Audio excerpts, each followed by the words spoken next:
Alô, família Hugs, um luxo ter vocês por aqui. Eu sou o Robson Machado, então coloca aí a sua roupa de festa, porque o convidado de hoje merece. O cara é talentoso, é galã, já falo sobre ele. Mas antes, deixa eu dizer que esse episódio do Hugs, ele só acontece por conta da parceria do curso de samba Nessa Matos, que inclusive, mais tarde eu falo um pouco mais, porque agora eu estou muito ansioso para conversar com ele. Ator, diretor, ator premiadíssimo, detentor da medalha Pedro Ernesto, o meu querido Del Garcês. Del, que alegria, meu irmão, ter você por aqui. Ô, Robson, amigo querido, alegria minha, uma honra, um privilégio estar aqui nesse bate-papo do seu podcast, que certamente, olha, é sucesso certo. Olha, muito obrigado. Del, tem muita coisa que eu quero conversar com você aqui hoje. Quantas novelas? Já chega a mais ou menos 18, 20, por aí. Já chega perdeu uma hora as que a gente contas. perde a conta. Mas a carreira de teatro é extensíssima. Essa, então, tem para mais de 55 espetáculos teatrais. Mais de 55? Isso. São quantos anos de carreira? Olha, se eu for botar no papel, esse ano de 2026, eu estou fazendo 50 anos de carreira. Porque eu comecei muito cedo, eu comecei criança. Como uma pessoa que tem 35 anos... Como uma pessoa com esse shape de 35 anos pode ter 50 anos de carreira? Isso não tem... A conta não tá batendo. Começando muito cedo, né? Olha, desde quando eu me entendo por gente, eu me considero ator. Porque, sabe aquela coisa de criança em casa? A gente faz aquele jogo, realmente de lúdico, né? Toda criança brinca de faz de conta, né? E eu em casa já fazia isso com meus irmãos, especialmente com a minha irmã, que é mais nova que eu, 2 anos, a Kátia. A gente brincava com pedras, folhas, plantas, bichinhos, tipo patinhos, que minha mãe criava. E a gente criava aqueles personagens. Então, eu já exercitava isso sem saber que no futuro eu seria um ator. Cara, a gente estava falando aqui antes de começar e só então a gente se deu conta que Chica da Silva completa agora em 2026 30 anos. Exatamente. Cara, que loucura. Chica da Silva, extinta TV Manchete. Exato. Minha primeira novela, né? Eu já fazia teatro há anos, quando eu fiz essa novela, fiz testes com cerca de... por volta de 120, sei lá, não sei quantos atores para fazer o Mucamo Paulo. E o Walter Avancini, o saudoso Walter Avancini, um dos papas da nossa teledramaturgia, me escolheu, me chamou para fazer. O Robson foi assim ganhar na loteria. Minha vida mudou da água para o vinho, porque eu nunca tinha feito televisão de fato. Já feito participações pequenas, novelas, assim que eu cheguei aqui no Rio, na TV Globo. Você é de São Luís, né? De São Luís, Maranhão, mas de São Luís eu tive uma trajetória em Brasília. Nos anos 80, minha família foi para Brasília e lá eu continuei fazendo teatro, fiz faculdade de teatro. Foi quando eu vim para o Rio para investir mesmo em televisão. Nos anos 80 você estava em Brasília. Em Brasília, exatamente. Época de efervescência política, cultural, né? Direta já. Eu estava ali naquele movimento com 18, 19 anos, participando, já fazendo faculdade de teatro. Quando eu me lembro, quando aparece na televisão a bandeira, né? No movimento, né? Nas diretas já. Eu era uma das pessoas jovens que estava ali, debaixo daquela bandeira, no eixo, né, de Brasília, ali na esplanada dos ministérios, né? Lutando por democracia. Efervescência cultural também, né? Na música nacional, o rock brasileiro. O rock. Aí, que emerge ali, Legião Urbana, Capital Inicial. E Paralamas do Sucesso. Paralamas do Sucesso. E aqui esse movimento. Cássia Eller também despontando ali. Você tem uma ideia, eu vi Cássia Eller ali no comecinho, num bar e restaurante chamado Mistura Fina, que acho que tinha até aqui no Rio também. Tinha aqui no Rio. Não sei se era da mesma empresa e tal, mas eu vi Cássia Eller cantando blues ali, o restaurante, bar lotado. Aquela voz inconfundível, né? Maravilhosa. Nos deixou cedo demais, infelizmente. Verdade.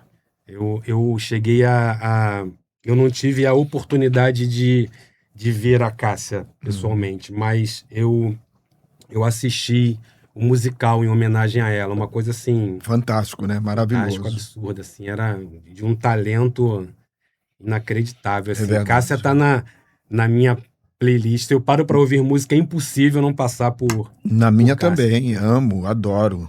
Mas eu quero falar ainda mais de Chica da Silva. Cara, conta pra gente, bastidor, como é que era isso? Novela que, inclusive, talvez não tenha sido a primeira, mas que revela a Thaís Araújo, né? Exatamente, era uma novela, a gente não tinha consciência de que seria uma novela que ia marcar para todo sempre a história da televisão brasileira. Para mim foi assim como eu falei, ganhar na loteria. Minha vida mudou da água pro vinho, eu só vivia rindo. E as pessoas, meus colegas ali, os atores, atrizes, me perguntam, por que você tá rindo? Eu falei, eu tô feliz, eu tô fazendo uma novela de sucesso, a minha primeira novela, e um personagem fazendo um grande sucesso. A novela, quando eu entrei no capítulo acho que 28, 27, por aí, a novela já tinha estourado. Cara, foi um reconhecimento imediato e a gente focava muito. Era uma novela que poxa, tinha um texto do Valci Carrasco maravilhoso, né? A direção, os atores, não tinha grandes recursos, tipo os recursos de produção que a TV Globo tem, mas compensava sob todas as formas de talentos, né, artístico-técnicos, com todas essas qualidades, e eu estava ali inserido. Eu me lembro, por exemplo, que eu fazia, falando de bastidores, fazia aquelas cenas de nudismo ali em Xerém, nas cachoeiras, nos lagos e tal. Como era? Fala disso. A gente fazia aquelas cenas e os figurantes surgiam assim nas árvores para vir. Quando a gente estava aqui fazendo a cena, a gente via, tinha um figurante ali assistindo. Cara, era um barato. Eu me lembro que tinha uma cena que eu fiz pelado numa cachoeira lá e o diretor... Porque o Avancini, ele queria, né, o nudismo mesmo, né? Tanto é que ele chamou a Titiolina, né, atriz pornô na época, para fazer uma participação. Aliás, eu tenho cenas com ela também, ela desejando o escravo Paulo, meu personagem. Mas, enfim, numa das cenas... Que mais tarde vive uma espécie de um trisal. Teve um triângulo ali amoroso. Eu, Giovanna Antonelli e o Guilherme Piva. Foi, assim, um escândalo. Giovanna Antonelli. Devia ser uma menina. Uma garota. Todos nós éramos. 30 anos atrás, né? Bom, mas eu me lembro que teve uma cena que o diretor Lisânias... eu já tinha, a cena estava para lá de pronta, ele falou, mais uma vez, Mucamo Paulo, desce e sobe, desce, para mostrar mais ainda, porque isso era uma regra ali do Walter Avancini, mostrar o nudismo dos atores. Ele devia estar explorando aquela coisa da abertura, né? Porque a novela surge ali em 86, a abertura política, existia 96, né? 96, né? Quer dizer, 10 anos após a abertura, 10, 12 anos após a abertura política, ainda existia muita coisa, muita demanda reprimida e muita coisa que estava guardada que começou a ser colocada para fora em relação às artes e as coisas foram Exatamente, fluindo, né? Robson. Eu acho que nunca naquela época foi uma grande inovação. Nunca havia na TV acontecido tanto nudismo.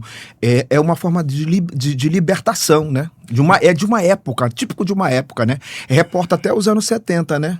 Não é verdade? Sim. E talvez a produção tenha acontecido na TV Manchete, que na ocasião também era meio que a queridinha, né? Claro, a TV Globo sempre, por conta da qualidade daquilo que produz, né? Sempre na liderança. Mas parece que a TV Manchete era aquela...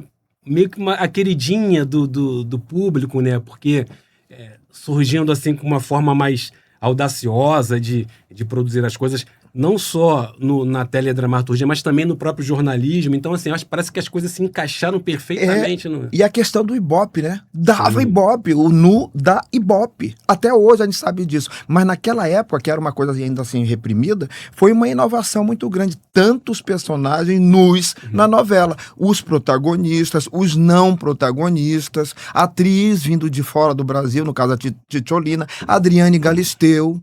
Então foi assim uma inovação muito grande. Mas que time também? Del Garcês, Adriane Galisteu, Thaís Araújo, Giovanna Antonelli. Uma galera que era muito divertido fazer. Quando eu recebi assim, as primeiras cenas em que, na rubrica, né, indicações do autor sobre a cena, tanto indicações psicológicas ou físicas dos personagens, eu vi Mucamo Paulo tira a roupa e toma banho pelado. Agora você tá lá, você recebe a sinopse. Quero muito falar de bastidores hoje. Você recebe a sinopse. Quando você lê isso, qual é a reação inicial do ator? Para mim foi um impacto. Embora eu já no teatro antes, lá em Brasília, quando eu morava, fiz uma peça chamada As Criadas, do Jean Genet, direção do Ricardo Torres. No início, os três atores, nós três entrávamos pelados. Mas é no teatro que tem ali um percentual mínimo de público assistindo. Mas saber que aquela cena, para milhares de pessoas, né, deveriam e assistirão depois, e como até hoje essa novela tá aí, né, as pessoas assistem, ela tá no YouTube, as pessoas assistem em todas as partes do mundo. Eu estou revendo, eu vejo mensagens para mim lá, notificações, pessoas, fãs dizendo, estou vendo você na Chica da Silva aqui pelado, na Tina, na Cachoeira. Cara, era um impacto. Quando eu vi aquilo, eu levei um susto. Aí o que eu fiz? Eu já com experiência também de ator de teatro, vou botar o personagem, vai na frente, vou fingir que não estou pelado e o personagem vai à cena, é o que importa. E como é que era a vida do Del no cotidiano quando a novela estava no ar? Tipo, você aparece em horário nobre, nu, e como é que você vai na padaria no outro dia? Na semana seguinte que eu apareci pelado na novela, as pessoas reconheciam direto, porque eu estava dirigindo no sinal, as pessoas buzinavam e falavam, aplausos. Te vi ontem. Não, tem uma cena engraçada, que o meu personagem era aquele trisal ali, era um dos triângulos, fazia uma das vértices do triângulo, eu, Giovana e o Guilherme. Aí teve eu saindo do banco aqui na porta giratória, um cara chega pra mim e fala assim, e aí? Eu falei, aí o quê? Quando é que você vai pegar o Zé Maria? Como é que o ator lida com isso, né? Como é que faz para separar ali o personagem do seu CPF? Olha, eu separo muito bem, porque eu consigo separar desde sempre o que é o personagem e quem sou eu. Entende? E com o personagem, seja ele o vilão ou não, eu me divirto, porque eu estou fazendo aquilo que eu mais amo na vida, em termos profissionais, que é ser ator. Então, para mim, é uma grande diversão. Então, eu levo com leveza, com naturalidade, agradeço, entendeu? Acaba que é um reconhecimento, né, ao meu trabalho, é um elogio, eu vejo isso como algo muito positivo. Como se não bastasse o sucesso de Chica da Silva, depois você pinta em Escravizaura. A Escravizaura, anos depois, né? Não dá para falar de novela no Brasil sem citar Escravizaura. É claro que você verdade. fez o remake, né? Você não tem nem idade para a primeira versão. Mas como é que foi Escravizaura? Então, foi maravilhoso também. É assim, na época, um coroamento para mim. Porque eu venho do teatro, né? E a vida inteira fiz teatro, quis fazer televisão. Minha primeira novela foi Chica da Silva, um grande sucesso, um personagem escravizado, né? Aí entra a questão racial mesmo, né? Eu, por ser um ator, um homem negro, né? Ter lá na frente a oportunidade de fazer um outro personagem escravizado, mas nesse caso era um escravizado totalmente diferente do anterior, do Mucamo Paulo. Ele era consciente da importância da liberdade, da igualdade de direitos, da equidade. Então, para mim, foi um prato cheio de, enquanto artista, enquanto cidadão, enquanto homem negro, ter um personagem nas minhas mãos que eu pudesse trazer à tona, através da minha interpretação, era uma bandeira, né? Essa bandeira da luta por igualdade, por equidade, a luta antirracista. E na TV, desculpe falar, foi maravilhoso. E tem sido, né? Porque a novela foi e é um grande sucesso até hoje. Agora mesmo está reprisando as tardes da Record, esse ano aqui de 2026. E esse reconhecimento é incrível, porque é uma semente que a gente planta para o futuro, para as futuras gerações, para a minha história, para a história da teledramaturgia brasileira, trabalhando num texto maravilhoso, numa direção maravilhosa e trazendo esse tema à tona importante, fundamental para a gente discutir. Escravizaura, me foge a memória. De quem é mesmo o remake? Do Thiago Santiago, direção do Herval Rossano. Aquela primeira lá foi pelo... Herval Rossano, ele atuou na primeira versão, estou enganado. Não, ele era diretor. Da primeira versão também? Da primeira versão. Tá. E até, diga-se de passagem, isso o nosso querido falecido, ator maravilhoso também, Milton Gonçalves, ele também dirigiu aquela primeira versão da Escravizaura. Pouca gente sabe disso. E quando ele me falou isso, ele disse, olha, pouca gente sabe, mas eu quero registrar aqui, falem isso. E aí eu tô aqui no teu programa, Robson, obrigado, aproveitando, dizendo isso. O Milton Gonçalves também foi um dos diretores, assim como o Herval Rossano, que foi o principal diretor. E é engraçado que essa versão da Globo, que autor era o a adaptação do Gilberto Braga, que foi a partir do romance, né, do Bernardo Guimarães. Eu via atores que eu acabei contracenando depois. Eu via essa novela como adolescente, na minha infância. Isso E é muito anos louco, depois né? eu fui trabalhar na Chica da Silva, que foi a minha primeira novela, com Haroldo de Oliveira. Que na versão, isso na Chica, mas na versão de... E ele fez a Escravizaura, fazia o personagem André. Em 2004, na Record, eu faço qual personagem? O André, do Haroldo de Oliveira. Cara, é incrível isso, como esse mundo, né? A vida dá voltas e a gente se encontra. E você acabou trabalhando, atuando com pessoas que você deveria ter, ou tem até hoje, profunda admiração por conta de tudo que já haviam feito antes, né? Com certeza, como por exemplo a querida amiga, a grande atriz Zezé Mota. Na Chica da Silva, a gente contracenava, ela fazia a mãe da Thaís. Cara, eu queria muito a Zezé um dia aqui batendo papo. Eu já convidei. Eu vou entregar. Eu vou já reforçar convidei. com o agente, com o empresário dela É esse Vinícius convite. o nome dele? É o Vinícius Belo. Vinícius, né? Muitos queridos os dois. Vinícius. Vamos trazer a Zezé. Traz a Zezé aqui, por favor, cara, porque a história é demais. É uma enciclopédia, assim. É pioneira, abriu portas e inspiração, é referência pra gente. Eu já implorei pra vir aqui. Tomara que um dia ela consiga um tempinho na agenda. Cara, eu curto muito novela. Que maravilha. Eu gosto muito, assim. Eu me aventuro, né? Já escrevi algumas coisas e eu sou romancista. Eu acho um barato essa coisa da novela ser uma obra aberta, porque eu também escrevo. Claro, eu não estou aqui me comparando aos gênios, né? Autores de novela.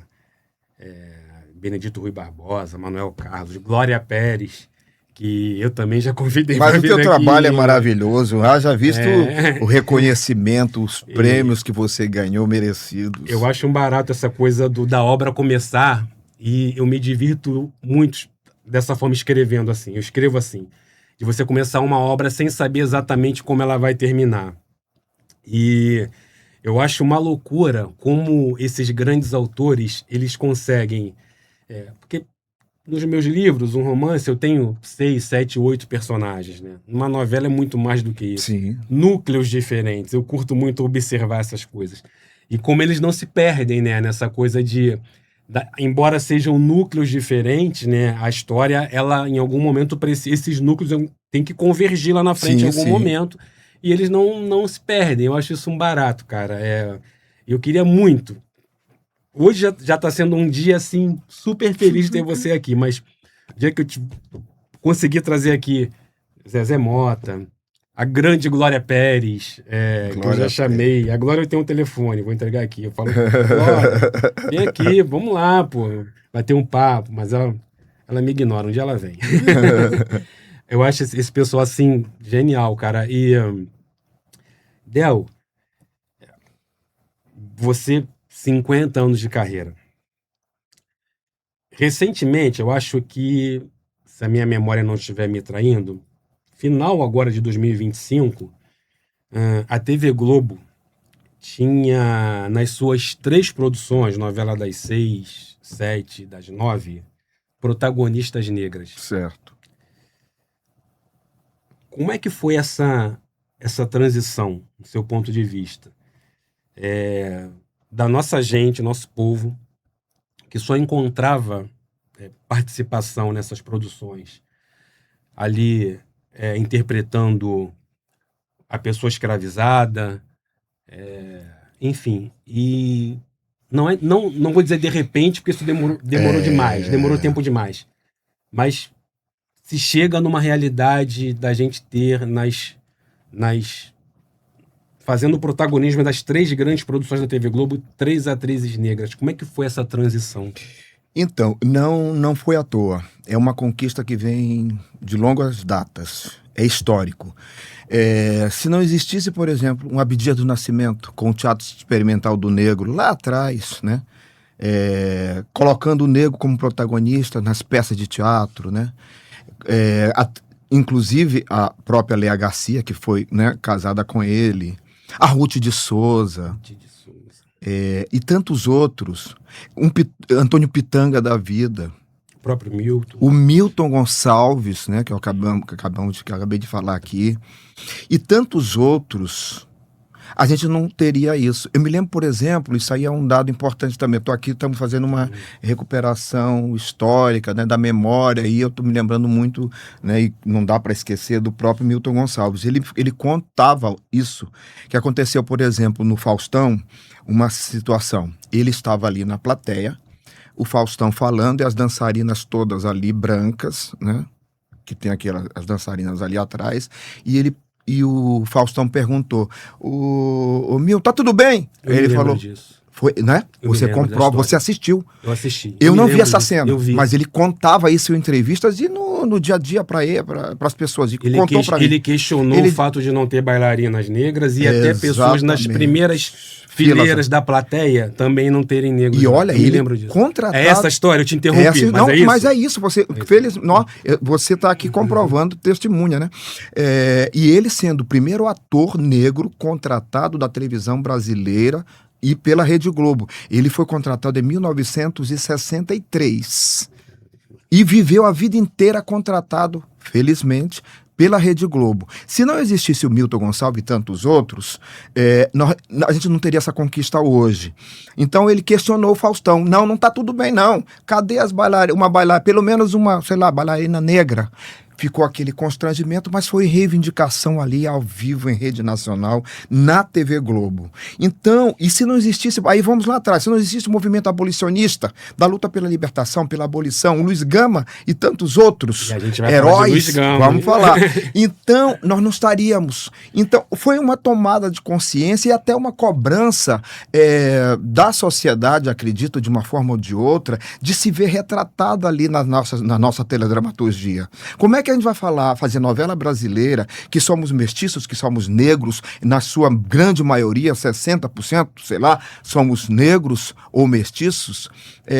Essa população assiste suas histórias e não se vê ali retratada. E houve também, acredito eu, ao longo de todos os tempos, uma cobrança internacional. Americanos, estrangeiros, europeus, asiáticos, vêm para o Brasil e assiste a televisão fora do Brasil, as novelas fora do Brasil, e quando chega no Brasil, cadê o povo que mostra na novela? O povo que eu estou vendo aqui na realidade não é o que está sendo retratado. Então, houve uma cobrança. Existe um movimento, né, global de democratização, de luta por equidade, por igualdade, por diversidade. Então, não teve como, né? É tipo, por exemplo, dizer que a princesa Isabel assinou a Lei Áurea, ela é a grande libertadora dos negros no Brasil, dos escravizados. Não, houve todo o movimento abolicionista antes, e ela foi forçada politicamente a ter que assinar a Lei Áurea, a libertação. Então chegou um ponto em que não tem como mais, né, a gente não retratar o que é essa identidade do povo brasileiro, esse povo preto, mestiço, pardo. E eu tenho um pensamento que é muito meu, que enquanto muitos talentos se perdem por conta da etnia, é claro que o próprio talento talvez seja o maior prejudicado, mas a sociedade num todo ela acaba também perdendo. Com certeza. Ela acaba perdendo, porque o ator, o diretor, o autor, são talentos que estão a serviço da sociedade. A arte está a serviço da sociedade. E se eu acabo reprimindo, se eu acabo ali tolhindo um talento, repito, perde o talento, perde a própria sociedade, porque não vai poder usufruir daquele talento. Então, que bom que as coisas mudaram, ainda não estão exatamente como deveriam estar. Está longe, né? mas nós temos conquista, não podemos negar, né? Está caminhando. Eu quero falar de Luiz Gama, mas ainda falando em novela, queria te perguntar uma coisa. Novela vertical, cara, conta pra gente, como é isso? O que vai mudar? Eu fiz uma, né, ano passado. Eu fiz uma chamada Com Licença, Eu Sou o Big Boss. E eu fazia um personagem ali muito legal, um cara poderosíssimo, rico, mandão. Eu me divertia muito. Muda muito, porque o seguinte, o formato é outro, né? É tudo aqui na vertical, fechado, praticamente, o corpo só do ator. O cenário pouco importa, o que conta mesmo é São diálogos. os diálogos fechados, o ator na sua interpretação, que ela tem que ser, inclusive, essa interpretação bem precisa, a emoção tem que ser assertiva, para que o próprio ator, em poucos segundos, conte para o espectador o que está acontecendo. Porque você não tem o recurso do cenário. Não tem recurso do cenário, e é tudo muito fechado, e cada capítulo demora 3 minutos. É muito interessante, é desafiador e prazeroso ao mesmo tempo, porque em tão pouco tempo, por exemplo, uma novela tem 90 capítulos.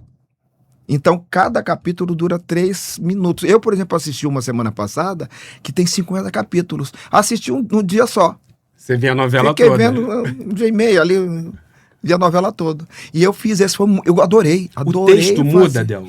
O texto é mais sintético, ele é mais preciso. Mais enxuto. Mais enxuto. Mais direto ao ponto. Mais direto ao ponto. Não tem meio termo, não tem gordura.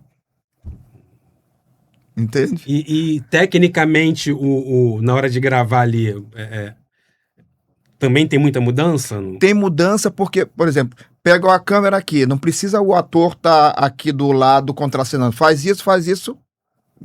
Primeiro a parte de um ator, depois do outro ator. Gravou ali, gravou aqui. E depois pega geral, de longe, só fazendo aquele diálogo ali. E nesse sentido, em termos práticos, é muito mais rápido, muito mais econômico também. Não pega grandes detalhes. Por exemplo, a produção fica mais barata. Mais barata, tudo mais econômico nesse sentido também. É um modelo que chegou para ficar? Eu acho que vai ficar, porque as pessoas vão assistem só pelo celular. No trem, no metrô, ou quem sabe até no carro ali de vez em quando, na cama antes de dormir, vendo ali, almoçando, porque as pessoas não largam, a gente não larga mais celular, né? É verdade. Aí aqui assiste ali, tá falando que você assiste um pedacinho, volta ali, 3 minutos cada capítulo. Cara, é impressionante, né? Pra gente que, né, é desse tempo aqui da televisão, que não é nesse formato, é desafiador ao mesmo tempo. É bem diferente, né? É bem diferente. São as mudanças da Daqui TV. a pouquinho eu vou fazer outra também. Pô, legal. Daqui a pouco. Falar mais a respeito disso daqui a pouco. Assim, eu falei há pouco, né, que eu gosto muito de novela, então eu presto muita atenção nessas coisas. E eu tenho revisto alguns capítulos de Terra Nostra, que está sendo exibida no Vale a Pena Ver de Novo, na TV aberta, na Globo. E eu fico, assim, atento como o formato é diferente do que é nos dias de hoje, até de tomada de câmera, assim. Eu não sei se por conta da beleza lá dos atores, enfim, eu não sei, mas assim, existe um exagero muito grande naqueles takes muito fechados, onde basicamente só aparece o rosto. Você fala na interpretação. Na interpretação. E eu fico verdade. observando que, assim, para as produções dos dias atuais, eu percebo que tem uma diferença muito grande. Mas é boa essa diferença? Você acha bacana? Eu acho que eu ainda não tenho uma opinião assim definida. Assim, eu acho que existe uma... Tô falando do Terra Nostra, essa coisa do muito fechado, assim, um exagero de muita cena no rosto do ator o tempo todo. Eu tô meio que na dúvida, não sei exatamente. Mas me remete, e eu queria te perguntar isso, que bom que você me explicou, agora eu entendo um pouco mais essa questão da novela vertical, que de repente vai ser um formato que a gente vai ter que se adaptar com ele, porque é o futuro que, na verdade, já chegou, né? É o presente. Eu acho que, tecnicamente, a gente melhorou bastante na televisão. De qualidade qualidade de luz, de som, de imagem, de tudo, enquadramento, tudo. Profundidade. A gente vê essa novela, por exemplo, Terra Nostra. Então, as coisas são muito aqui. Sim, falta profundidade, nuances, né? As sombras, é tudo muito chapado. Né? A tecnologia avançou, Avançou, naturalmente. A vida caminha, né? Del, cinema. Cinema, eu fiz uns 10 a 12 filmes. Um Você deles... fala 10 a 12 filmes como se... Não, entre longas e curta. Eu gostaria de fazer mais. Gostaria muito, porque é outro tempo, como outra se fosse pegada. pouquinho, né? Eu fico louco vendo esses filmes. Agora, o Agente Secreto, nossa... Você gostou? Gostei muito. Né? Você acha que rola? São 4 indicações pro Oscar, né? Estamos na torcida, né? Eu acho que rola. Acho. Pelo menos 2 ali, 2 prêmios. Assim, eu assisti. Eu confesso que acho que todos nós já vimos interpretações do Wagner assim, mais intensas, Sim. mais, né? É. Eu não sei se ele foi na medida certa que o roteiro pedia, né? Pode ser isso, eu não sou um especialista, eu falo como público, né? Mas nós já vimos interpretações dele muito mais né? Aprofundadas, Exatamente, psicologicamente. exatamente. Eu também sou da mesma opinião. Mas eu fico penso isso, né? Mas, de repente, isso talvez seja assim um parâmetro, uma regra, uma exigência de quem está julgando o pessoal americano ou não, né? Sobre que tipo de interpretação eles estão valorizando. Mas nessa categoria nova que é de formação de elenco, né? Não sei se o nome é exatamente esse, mas produtor de elenco, né? Eu acho que, assim, acho que as chances são enormes. São.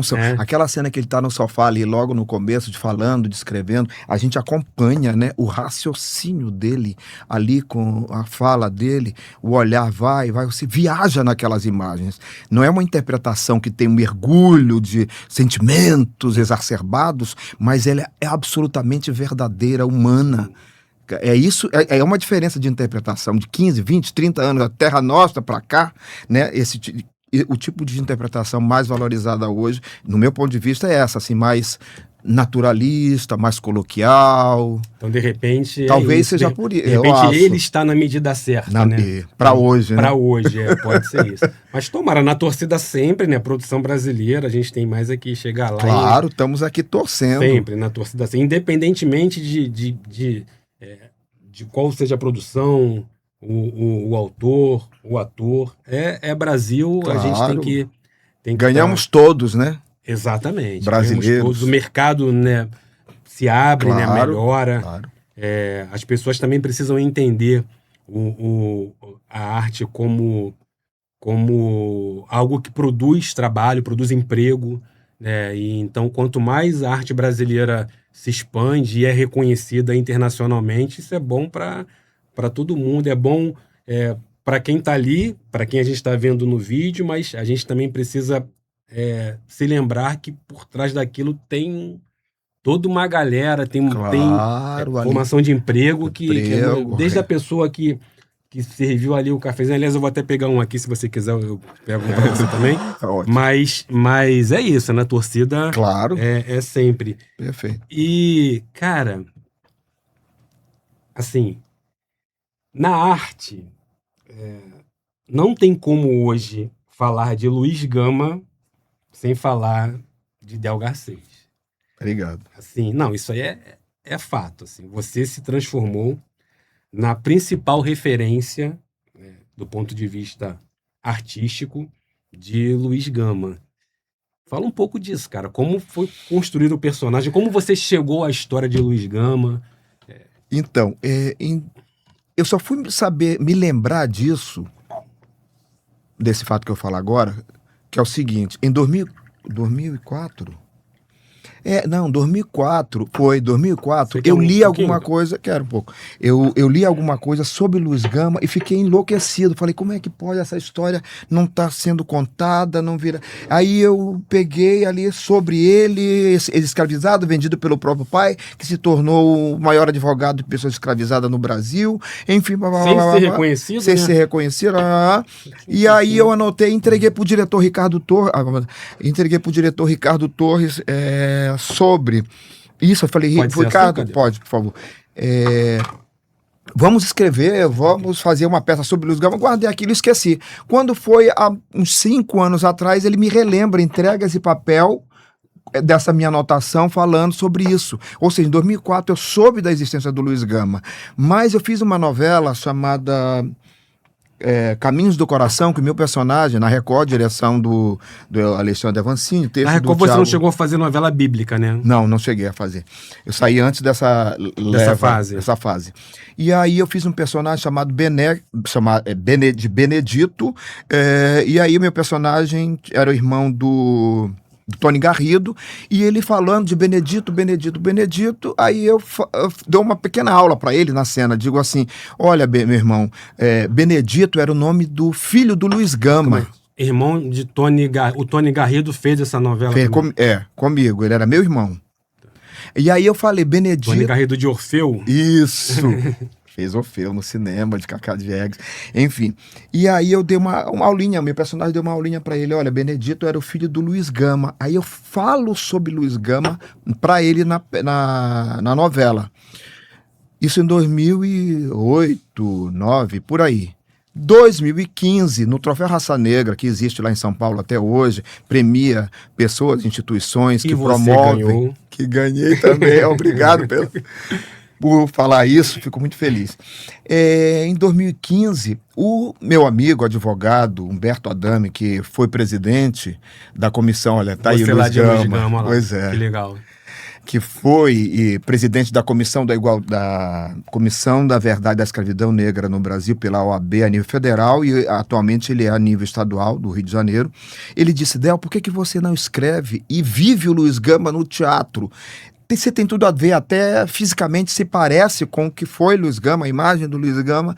Aí eu deixei a barba crescer, olha o Luiz Gama. O original e o ator. Pois é, exatamente. Parece mesmo, cara. E aí eu voltei, isso foi em São Paulo, voltei para o Rio e comecei a escrever a peça, chamei o Ricardo para dirigir, a Nívia Ellen no começo para fazer a atriz, aí depois ela saiu, entrou a Soraya, que até hoje, já fazendo 10 anos, a gente em cartaz aqui nesse ano 2025, 25 para 26, escrevi e a gente faz essa peça há 10 anos, é um grande sucesso que recupera a história e a importância de Luiz Gama na luta abolicionista, nosso maior advogado, né, negro brasileiro e maior advogado brasileiro, porque conseguiu o que ele conseguiu, a época dele é impressionante, é digno de todos os aplausos e honrarias. E já são 10 anos então desse espetáculo. Vocês já estiveram em dezenas de cidades. Isso. E começando aqui no Rio, viajando pelas OABs, a gente vai ter nova temporada agora, nesse ano 2026, aqui no Rio, no Teatro dos Correios, Léa Garcia. Dá aí o serviço logo. Estão todos convidados ali no horário alternativo, terças, não, desculpe, é de quinta a domingo, não, de quinta a sábado. A partir de junho? A partir de junho, mês todo de junho, né? Teatro dos Correios. Dos Correios, Léa Garcia, no centro da cidade, perto do CCBB. Todo mundo conhece. Então, Luiz Gama de volta aos palcos. Cara, e como é, assim, interpretar um cara que foi um gigante, mas que, infelizmente, os livros de história resolveram ignorar? Fazer através da arte, do teatro, uma recuperação histórica, né, desse personagem tão importante, fundamental, né, para a história do Brasil e para a formação, né, ideológica e luta pela liberdade, igualdade, equidade e democracia também, porque ele já falava à época sobre, né, a importância de se lutar pela democracia. Cumprir uma missão enquanto artista, enquanto cidadão, enquanto artista negro, homem negro, né, de recuperar esse personagem que foi invisibilizado ao longo da nossa história, ao longo da historiografia oficial brasileira, não estava nos nossos livros didáticos, nos bancos escolares, e a gente, através da arte, a gente usa isso como um instrumento mesmo de luta antirracista. Como a gente fala, a luta dele, de Luiz Gama, do século retrasado, é a luta nossa de hoje. Ela é permanente, a gente ainda tem que lutar por esses direitos tão básicos, a igualdade, a justiça, a liberdade, né? Quer dizer, a escravidão, ela deixou sequelas, né? Até hoje, e retratado aí pelo esse racismo, né? Hoje, né, identificado como, né, o racismo estrutural, a gente tem que lutar através disso, e eu fico muito feliz que esse espetáculo tenha essa repercussão, está tendo essa repercussão até hoje. A gente vai continuar, né, fazendo sucessivas temporadas aí pelo Brasil afora, levando a luta e a voz de Luz Gama a todos os cantos. E Del, ele morre sem ter o reconhecimento Ele de teve advogado, de ser advogado, né? Ele teve o reconhecimento de ser advogado, mas não na proporção de hoje, né? Porque cada vez que a gente pesquisa, agora mesmo, há um bom tempo a gente tem historiadores... A OAB o reconheceu muito... Tardiamente, né? Ainda que tarde é justo, é super válido. Tem historiadores que já há anos vêm pesquisando sobre Luz Gama, como a historiadora, minha amiga também, a Lígia Fonseca Ferreira. Ela tem um livro chamado Com a Palavra Luz Gama, que serviu muito de base à época, na época para eu escrever ali a dramaturgia, com a ajuda também do diretor Ricardo Torres, que também escreve, ele me ajudou muito na construção ali da dramaturgia. E historiadores também mais recentes, como Bruno Rodrigues de Lima, ele acho que está com uns 37 ou 38 anos, ele desde 14 anos, ele escreve sobre Luz Gama, ele descobriu coisas inéditas que nenhum outro historiador até então, dos 14 anos dele até agora, havia descoberto. Ele descobriu coisas incríveis, que estão hoje inseridas também no nosso espetáculo, no meu espetáculo. Então, é isso, cara, é uma missão de vida minha, falar sobre a luta, a história e a importância de Luz Gama. E que bom que vocês vão voltar, a gente já estava com saudade. E Obrigado. Nessa temporada, Soraya permanece? Permanece, a gente tá nessa parceria aí. Como é que é a preparação de vocês, o dia a dia, né? Texto ainda ensaia, não precisa mais, né? Ponta da língua já. Não, né? a gente ensaia assim quando a gente passa 3, 4, 5 meses sem fazer, Só aí a pra gente relembrar. sempre para relembrar e tudo, mas há uma cumplicidade muito grande da gente em cena, uma afinidade enorme, 10 anos fazendo, né? Mas a gente sempre tem que estar se aprimorando, reciclando essas informações novas, né? Inseridas no espetáculo, a gente vai adaptando, colocando, então a gente tem que se ajustar às novas contribuições, às novas informações.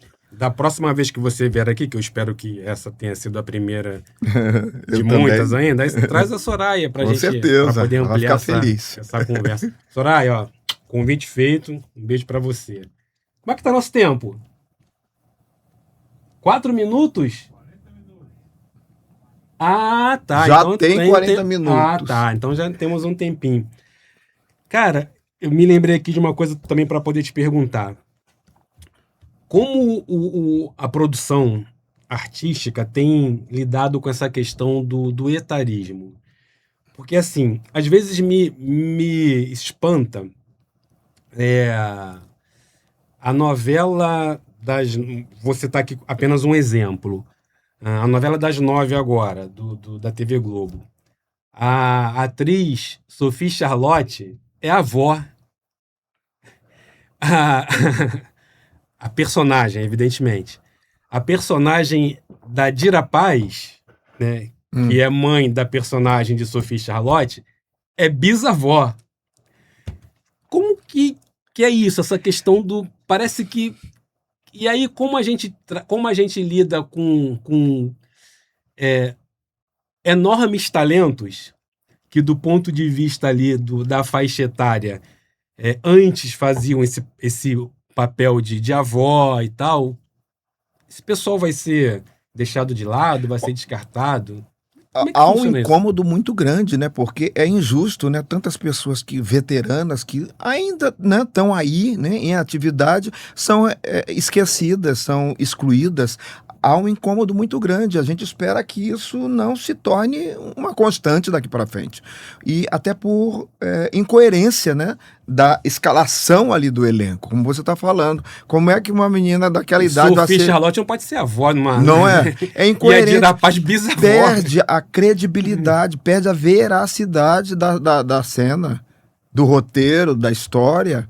Se Não torna é? muito menos verossímil Claro. do que o que a gente... Tudo bem, a gente até entende, né? A gente sabe que no Brasil a questão da gravidez precoce é uma realidade. Ok, mas não é exatamente uma regra, né? Então, Eu tô exagerando quando Não, eu digo você que a tá- Sophie Charlotte não poderia... Tá certíssimo. A gente Não vê tem idade pra ser avó e a Dira Paz bisavó. Não é exagero da minha parte, você Não, eu acha? acho que você está certíssimo. Há um incômodo muito grande e por isso que eu sempre penso assim: não dá para ficar esperando só por aquele veículo. A gente também tem que criar formas de estar trabalhando, de se autoproduzir.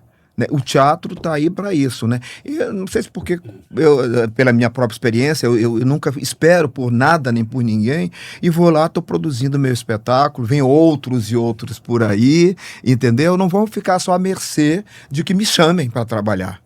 Né? Aliás, por exemplo, fazendo Luiz Gama, durante as temporadas de Luiz Gama, a Globo assistiu Luiz Gama, me chamou para fazer Luiz Gama na novela Nos Tempos do Imperador. Eu já faço novela, televisão há um tempo, mas vendo o meu trabalho em Luiz Gama, um trabalho totalmente diferenciado do que eu já havia feito na TV, Sim. me viram lá, a produtora de elenco, a Frida, e eu agradeço, eternamente agradecido, foi lá, assistiu, chamou para fazer, eu mesmo fazendo o próprio Luiz Gama na novela Nos Tempos do Imperador. Cara, isso foi de um reconhecimento, assim, eu sou, assim, super grato por isso. Em que novela, são tantas, me perdoe aqui o esquecimento, em que novela você interpretou um delegado? Foi O Outro Lado do Paraíso, do Valci Carrasco, direção do Mauro Mendonça Filho. Como é que sai do personagem escravizado, né, e vai para o personagem que é um delegado? Na novela vertical vai para um personagem que é um CEO super Um CEO, poderoso. você falou certo, CEO. Como é que faz essa migração, essa transição? É muito estudo, é muito... É claro, o talento conta para qualquer pessoa, qualquer profissional. O preparo também, né? E a disponibilidade para fazer personagens, e eu tenho isso, modéstia à parte, diversificados. Eu não quero ser aquele ator, e luto por isso desde sempre, que seja rotulado. O Del é negro, só vai fazer escravizado. Não. Eu sou um ser humano como qualquer outro ser humano. Ator. Eu sou um ator. Então, assim, eu falando de mim, porque é de mim, é sobre a minha experiência. Mas aí eu levo isso, estendo isso a todos os atores e atrizes negras deste país e do mundo. Né? Então, a gente tem que estar nos lugares que a gente deva ocupar de forma tranquila, natural. Quantos advogados, juízes hoje nós temos? Então, a gente tem que esse personagem real, ele precisa estar também dentro da novela. Claro. E aí eu aceito isso com naturalidade e, ao mesmo tempo, muita satisfação. Porque eu lutei para isso, e uma luta que não é só minha, como eu falei ainda há pouco, é histórico. Abdias do Nascimento, Milton Gonçalves, Eles prepararam esse terreno. Então, nós estamos aqui, eu na minha idade e tal, outros jovens aí que protagonizam essas novelas, eles estão ocupando espaço, esse caminho já preparado por essas pessoas. É, assim... Não é não? Você não acha, Robson? Com toda certeza. Eu acho que demorou demais. Demorou muito. A gente vê com naturalidade esses talentos em ação, né? E aí eu insisto aqui na minha teoria, né? De que o tempo que a gente perdeu, né? Enterrando esses talentos é um prejuízo enorme para os próprios talentos, mas para a sociedade como um todo, porque quando se deram conta, né, que caramba, essa galera aí é boa, hein? Essa galera aí é talentosa. Tá preparada. Tá preparada. E aí a coisa vai... Se a gente for falar de nomes aqui, claro, nomes que hoje trafegam por uma estrada que foi pavimentada por toda essa galera que você citou, né? Pelo Milton, Ruth de Souza, uma galera que, gente, Neuza Borges, minha amiga, né, que tanto, né, luta pela profissão, pela dignidade. Amiga, a Neuza depois vou pedir para você chamar ela para vir aqui também. Pois é, com certeza, falar com ela. Dignidade do profissional, que ele seja respeitado, que ele seja remunerado de forma equitativa. Adequada. Né? Igual a todo mundo, né, cara? Assim, é uma pena que... Você sabe, Del, que eu sou jornalista. E no jornalismo, Acontece exatamente a mesma coisa, assim, demorou muito para um negro se sentar à bancada do Jornal Nacional, demorou muito para... Hoje, graças a Deus, a gente liga lá o telejornal, da TV aberta inclusive, a gente hoje a gente vê, né? A gente se vê representado ali. Mas Sim. isso demorou demais, sabe? Porque existia um modelo, né, que ninguém se atrevia a sair daquele modelo ali. E tanto eu quanto você, a gente poderia ficar aqui horas e horas contando histórias que iam causar perplexidade em alguns, mas que para nossa gente, todo mundo um dia já passou por isso. Me lembro só para citar eu me lembro de um episódio de eu chegar numa cerimônia de premiação. Eu fui condecorado com um prêmio importante no jornalismo, um dos mais importantes do cenário jornalístico nacional, de uma série que eu fiz, uma série de reportagens, eleita a melhor série do Brasil. Eu chego na cerimônia para poder receber esse prêmio.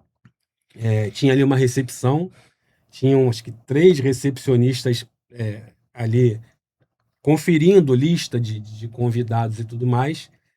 E eu chego com a minha família, alguns amigos, né? Sou um dos premiados. Dou meu nome para a recepcionista e ela confere ali na lista e não encontra o meu nome. E aí uma amiga que estava me acompanhando percebe que ela está procurando o meu nome na lista de convidados. Existe a lista de convidados e a lista de premiados. Então, quando um homem, na cabeça dela, quando um homem negro chega numa cerimônia de premiação, ele não pode ser um dos premiados. No máximo, ele é um convidado. E essa amiga, muito perspicaz, ela fala: você está procurando na lista errada. Procura na lista dos jornalistas premiados. Aí ela, meio que sem graça, vai lá ver, meu nome está lá. Mas isso, assim, é uma coisa que foi meio que normalizada, naturalizada, sabe? E a gente tem que desconstruir isso, né? Com certeza. E com trabalho, assim, não é acho que com trabalho, com serenidade, com amor, conversando, eu acho que a gente está caminhando para isso. Com certeza. Repito que ainda não chegamos no ponto ideal, né? Ainda tem muita gente aí que infelizmente não consegue emprestar o seu talento, isso em todas as áreas, exatamente por conta da cor da sua pele. E aí perde a pessoa talentosa, perde a sociedade. Ainda bem que nós tivemos pessoas que romperam a bolha e favoreceram, facilitaram para que o nosso caminho hoje pudesse ser um pouco mais tranquilo. E o nosso trabalho aqui é continuar fazendo a mesma coisa para aqueles que vêm depois da gente também encontrarem uma certa facilidade para poder emprestar o seu talento Perfeito. para o mundo. Não sei se você pensa diferente. Não, com disso. certeza. Isso é consequência mesmo, né? Desse resquício, né? O resquício da escravidão, que deixou sequela. Esse racismo que fere, que mata, que incomoda, né? Você ser julgado pela cor, né? O que chega primeiro, como a gente fala, né? Para as pessoas é a cor. E ela sempre é um alvo, né? É exatamente mesmo. Como essa situação que você contou é uma coisa corriqueira dentro, né, da sociedade brasileira, né? Aquela história da falácia da democracia racial. Não existe isso, né? É um país racista até hoje, mas como você falou, a gente precisa desconstruir, né? Nas nossas atitudes, nas nossas falas, no nosso posicionamento, com o nosso trabalho. Não é não? Você ao seu modo, com tanto reconhecimento, né, Robson? Muito bom, Eu com o meu, através dos meus personagens, através das minhas reconhecimentos também. Eu acabei me esquecendo, ainda bem que eu me lembrei a tempo, né? Falando em reconhecimento, você também recebeu a medalha Pedro Ernesto. A medalha Pedro Ernesto, perfeito. Aqui daqui é a maior Quase comenda. que a gente esquece disso, hein? Poxa, isso é fundamental, muito obrigado. A maior comenda do estado, da cidade do Rio de Janeiro, um reconhecimento por conta desse meu trabalho, né, de recuperar a história e a importância de Luiz Gama, e por outros trabalhos também voltados para essa temática de recuperação da memória do nosso povo preto, desses heróis, dessas heroínas, que não somente Luiz Gama, outros trabalhos que eu fiz também no teatro, voltados para essa temática, né? Assim como eu ganhei também a medalha Luiz Gama do Instituto dos Advogados Brasileiros, daqui do Rio, reconhecimento também na mesma proporção, um reconhecimento incrível para mim, e para minha equipe, para os nossos ancestrais pretos, e também a medalha em 2025, eu recebi ganhei a medalha Luiz Gama, da Loja Maçônica América, a Loja Maçônica de São Paulo, cuja loja maçônica, o Luiz Gama também teve uma contribuição muito grande dessa loja na luta abolicionista dele. Ele foi membro dessa Loja Maçônica América, né? Então, eles me reconheceram juntamente naquele dia, daquela homenagem, com a doutora Lígia Fonseca Ferreira, que é essa minha amiga, historiadora, que ela é doutora em Luiz Gama. Nós fomos homenageados naquele mesmo dia ali, em dezembro do ano passado. Foi assim, maravilhoso. E é isso. Eu quero te fazer mais uma pergunta sobre agora produção. As coisas vão me ocorrendo aqui, e que bom que eu estou me lembrando. Quando, história, né, da arte, quando a TV surgiu, se falava assim, a TV vai acabar com um rádio. Aí vem a internet, a internet vai acabar com a TV, e agora a era do streaming. Você acha que dá para todas as mídias conviverem e há espaço para tudo? Como é que você enxerga tudo isso? Eu acho que assim, esse Brasil é tão grande e culturalmente também formado pela TV, pela telenovela brasileira, que por esse Brasil afora aí, nos interiores, as pessoas ainda assistem muito à televisão, a novela brasileira. Seja da Globo, da Record. Oi, você é um exemplo. Eu assisto. Né? Ainda que a novela vertical esteja aí, está aí começando e bombando já, mas tem muita gente que não tem paciência também, aí pelos interiores do Brasil, de ficar no celular olhando e tal. Liga a televisão, tem aquele costume, faz parte do costume do brasileiro, sentar e parar na sala para assistir uma novela. Você sabe que a TV me descansa do celular, sabia? Ainda tem isso. Porque o celular é um espaço onde você, pelo menos eu penso assim, né? Eu tenho entretenimento, mas também tem muita coisa de trabalho. Então chega uma hora que, assim, eu quero deixar ele ali de lado, né? E quero assistir uma coisa que não me remeta ao trabalho. Então a TV para mim funciona meio que para isso também. Né? E hoje mesmo a televisão brasileira, especialmente a Globo, ela está fazendo muito aquelas novelas interativas, né? Você pode no QR Code pegar ali, durante um comercial, entre um segmento e outro da novela. Você consegue interagir, interagir. E tem até comercial, publicidade, do personagem sair do próprio capítulo. Cara, eu fiz uma cena assim. Você fez isso? Eu fiz uma cena assim com o Micael Borges, na novela Fuzuê, ano passado, que ficou até março do ano passado no ar, novela das 7. Eu era o pai dele. E a gente fazia um comercial da Caixa Econômica. Tá? A novela acabava a cena da gente, imediatamente aparecia um comercial, a gente continuando e falando da Caixa Econômica. Meu filho, vai colocar seu dinheiro na poupança da Caixa.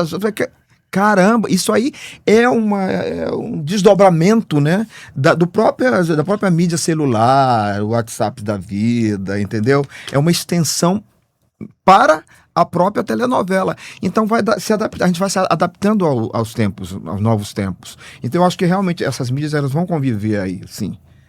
Da mesma forma como falavam, você é dessa época também, acredito, que diziam assim, quando a televisão, a novela surgiu, o teatro vai acabar. Nunca acabou, o teatro tá aí. Poxa, eu ponho um exemplo aqui. O teatro é o pai de todas essas artes, né? Não tem como não... Exatamente. Não dá. Acho que não tem nem... Não tá na mesma prateleira. O teatro é o pai de tudo, onde...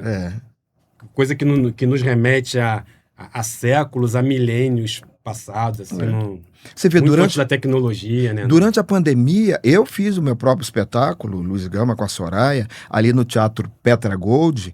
A gente fez online, no teatro, com câmeras assistindo, porque não podia ter contato físico, o público não podia vir. A gente fazia online. Aí foi permitido depois presencial, público já ali e online também.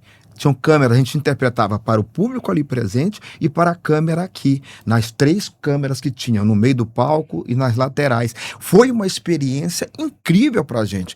Para mim, então, que já faço televisão, isso foi maravilhoso. Eu ter a experiência de fazer teatro e TV ao mesmo tempo. Teatro ao vivo presencial e o audiovisual. E, cara, foi maravilhoso ter essa experiência de, sabe, brincar com isso, né? Suprindo ali aquela necessidade do momento do distanciamento e depois, quando foi possível estarmos todos juntos. É incrível. A gente vai se adaptando a tudo, né? Foi legal. Cara, nossa conversa aqui tá terminando. Mas antes vai dar um longa-metragem, não é não, gente? Antes disso, se você me permite, esse exemplar aí de A Terceira Pessoa, esse é um presente para você. Meu Deus, muito obrigado, Robson. É a minha mais recente produção, é um romance. Poxa. Que foi editado pela IP das Letras, lançado aqui no Brasil e também em Portugal. E espero que você goste. Maravilha, vou ter o maior prazer, certamente vou gostar pelas coisas que você escreve, amigo, e vai autografar, né, por favor, né? Sério? Não. Pô, mas como é que eu autografo pra Del Garcia? Que isso, é uma honra minha, que isso. Del, foi muito legal, cara, ter você aqui. Tomara que... Tem que trazer essa galera aí que você citou, cara. Pô, a Zezé, a Neuza. Pô, tem que trazer essa galera, cara. Poxa, bacana. O Antônio Pitanga... Pô, se o Pitanga vier aqui, aí vai ser show de bola. Pô, aí não sei se eu resisto não, cara. Você sabe que, enquanto você está escrevendo, fala, o Pitanga fez deu uma entrevista, tá no YouTube isso, ele caracterizado de Luiz Gama, cara, ele falando na primeira pessoa como Luiz Gama, ele sendo entrevistado e argumentando, falando coisas como se fosse de fato o Luiz Gama, vivendo aquele percurso, é muito bacana. E ele assistiu, isso foi um tempão atrás, ele assistiu o espetáculo, o meu espetáculo, nosso espetáculo Luiz Gama, e adorou. A gente tem assim, eu tenho um depoimento em vídeo dele, assim, super recomendando, indicando o espetáculo, né? Falando da importância da gente recuperar histórias pretas invisibilizadas intencionalmente, né? E foi maravilhoso tê-lo. Fazia tudo pra ele estar aqui também com você.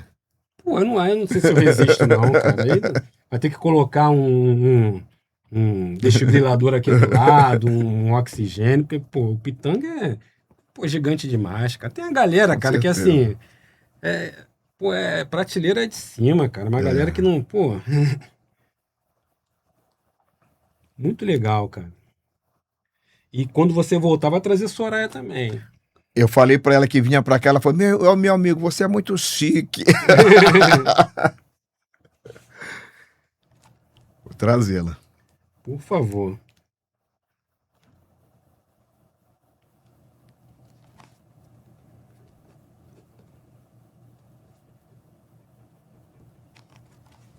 Deixa eu botar o óculos. Para o querido amigo Del Garcês, com todo o meu carinho, obrigado por ter vindo ao UG Podcast. Muito obrigado. Obrigado, eu que agradeço, um prazer, adorei, vou lê-lo mais breve. A Soraya lá, passou ali de relance. Olha aí. A gente pode botar ali rapidinho a arte lá da nossa parceira que facilitou hoje o nosso trabalho aqui, e a gente encerra. Você quer falar mais alguma coisa, Adel? Não, deixa eu te perguntar alguma coisa. A gente não falou o negócio da Drica, né, que você falou. Dá tempo, ainda bem que você lembrou, Tava esperando. Drica Moraes, o Del vai contar aqui uma história que é sua, e assim, o dia que você vier aqui também, Drica, a gente vai ter que fechar o quarteirão, porque você é grande demais. Então, Drica Moraes, vem pra cá, vem aqui, senta aqui pra gente bater esse papo. E eu também não sei se vou resistir, não. Vou tietar muito você. Conta a história da Drica. Então, nos bastidores aqui, antes da gente começar a entrevista aqui, o bate-papo maravilhoso, eu falei pro Robson, muito obrigado, você não sabe, porque ele falou assim, é uma honra, um privilégio ter você aqui. Eu falei, honra minha, você não sabe o favor que você está prestando às artes cênicas brasileiras. Aí eu falo isso porque eu me lembro da Drica, de você, Drica, quando lá nos bastidores de O Cravo e a Rosa, você falou, alguém fez um favor para você, que você pediu, e você falou, muito obrigado, você não sabe o favor que você está fazendo para o teatro brasileiro, para as artes cênicas brasileiras. E eu nunca esqueci isso, uso de vez em quando. Isso é a cara da Drica também, né? Ela tem um humor muito peculiar, muito interessante. Enfrentou barras pesadas na vida e venceu, né? E superou, graças a Deus. Né? Que bom. Gente, Del, obrigado mais uma vez por ter vindo. Obrigado você que acompanhou a gente até o final dessa conversa e preciso dizer que esse episódio do Hugs Podcast ele só aconteceu por conta da parceria com o curso de samba Nessa Matos. Aliás, ela tá ali no vídeo. Nessa, você tá aqui também na nossa lista de convidados. Eu estou muito ansioso para ter você aqui nessa cadeira para falar do seu trabalho, você como cantora, professora de dança, professora de samba, você como futura cientista social. O Hugs está te esperando aqui para você também contar a sua história. Gente, um abraço e até a próxima.